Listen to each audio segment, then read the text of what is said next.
Hi friends, வணக்கம். நம்ம எங்கே பண்ணோம்னா உதயத்தூர், திருநெல்வேலி மாவட்டம் ராதாபுரம் தாலுகாவில் இருக்கிற உதயத்தூருங்கிற ஒரு ஊருக்கு தான் இந்த இட்லி சாப்பிட்டா அந்த பாட்டி வீட்டிலே வச்சு இட்லி வைக்கிறாங்க பாருங்கள். தலைவர் விஜயகாந்த் கேப்டன் அவர்களின் ஃபோட்டோ இருக்குது.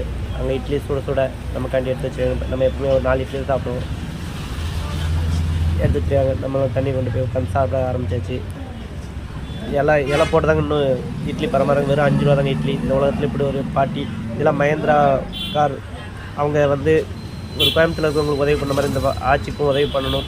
இது என்ன மனமார்ந்த ஒரு வேண்டுகோளாக வச்சுக்கலாம். அவங்க ஒரு நல்ல மனசு. சில நேரங்களில் ஒரு 6 இட்லி 7 இட்லி சாப்பிட்டாலுமே காசு வேணாம், 3 இட்லி காசு வேணாம், 20 ரூபா மட்டும் போகும்பாங்க. இது மாதிரி நிறைய ரொம்ப கஷ்டப்பட்டவங்க கூட சாப்பிட்டுட்டு காசு அப்புறம் தரேன்னா கூட சரின்ட்டுருவாங்க. இவங்களுக்கு இருக்க பெரிய மனசுக்கு நீங்கள் இவ்வளோ லைக் பண்ணாலும் இவங்களுக்கு தகும். இவங்களோட எப்போவுமே விஜயகாந்த் படத்துக்கு டெய்லி பூஜை பண்ணுறாங்க.